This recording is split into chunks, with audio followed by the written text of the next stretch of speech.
Lettre de saint Paul apôtre aux Romains. Chapitre 8. Ainsi, pour ceux qui sont dans le Christ Jésus, il n'y a plus de condamnation. Car la loi de l'Esprit qui donne la vie dans le Christ Jésus t'a libéré de la loi du péché et de la mort. En effet, quand Dieu a envoyé son propre Fils dans une condition charnelle semblable à celle des pécheurs pour vaincre le péché, il a fait ce que la loi de Moïse ne pouvait pas faire à cause de la faiblesse humaine, il a condamné le péché dans l'homme charnel. Il voulait ainsi que l'exigence de la loi s'accomplisse en nous, dont la conduite n'est pas selon la chair mais selon l'esprit. En effet, ceux qui se conforment à la chair tendent vers ce qui est charnel, ceux qui se conforment à l'esprit tendent vers ce qui est spirituel. Et la chair tend vers la mort, mais l'esprit tend vers la vie et la paix. Car la tendance de la chair est ennemie de Dieu, elle ne se soumet pas à la loi de Dieu, elle n'en est même pas capable. Ceux qui sont sous l'emprise de la chair ne peuvent pas plaire à Dieu. Or, vous n'êtes pas sous l'emprise de la chair, mais sous celle de l'esprit, puisque l'esprit de Dieu habite en vous. Celui qui n'a pas l'esprit du Christ ne lui appartient pas. Mais si le Christ est en vous, le corps, il est vrai, reste marqué par la mort à cause du péché, mais l'esprit vous fait vivre, puisque vous êtes devenus des justes. Et si l'esprit de celui qui a ressuscité Jésus d'entre les morts habite en vous, celui qui a ressuscité Jésus, le Christ, d'entre les morts donnera aussi la vie à vos corps mortels par son esprit qui habite en vous. Ainsi donc, frères, nous avons une dette, mais elle n'est pas envers la chair pour devoir vivre selon la chair. Car si vous vivez selon la chair, vous allez mourir, mais si, par l'esprit, vous tuez les agissements de l'homme pécheur, vous vivrez. En effet, tous ceux qui se laissent conduire par l'Esprit de Dieu, ceux-là sont fils de Dieu. Vous n'avez pas reçu un esprit qui fait de vous des esclaves et vous ramène à la peur, mais vous avez reçu un esprit qui fait de vous des fils, et c'est en lui que nous crions, Abba. C'est-à-dire, Père. C'est donc l'Esprit Saint lui-même qui atteste à notre esprit que nous sommes enfants de Dieu. Puisque nous sommes ses enfants, nous sommes aussi ses héritiers, héritiers de Dieu, héritiers avec le Christ, si du moins nous souffrons avec lui pour être avec lui dans la gloire. J'estime, en effet, qu'il n'y a pas de commune mesure entre les souffrances du temps présent et la gloire qui va être révélée pour nous. En effet, la création attend avec impatience la révélation des fils de Dieu. Car la création a été soumise au pouvoir du néant, non pas de son plein gré, mais à cause de celui qui l'a livrée à ce pouvoir.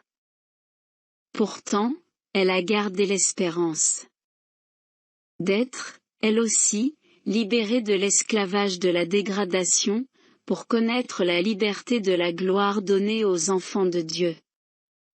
Nous le savons bien, la création tout entière gémit, elle passe par les douleurs d'un enfantement qui dure encore. Et elle n'est pas seule.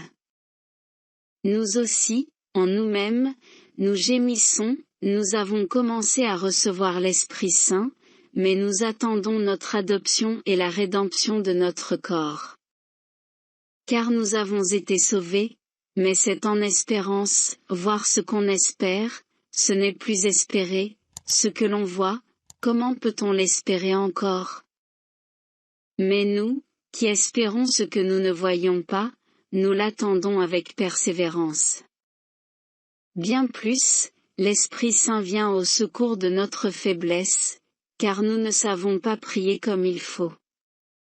L'Esprit lui-même intercède pour nous par des gémissements inexprimables.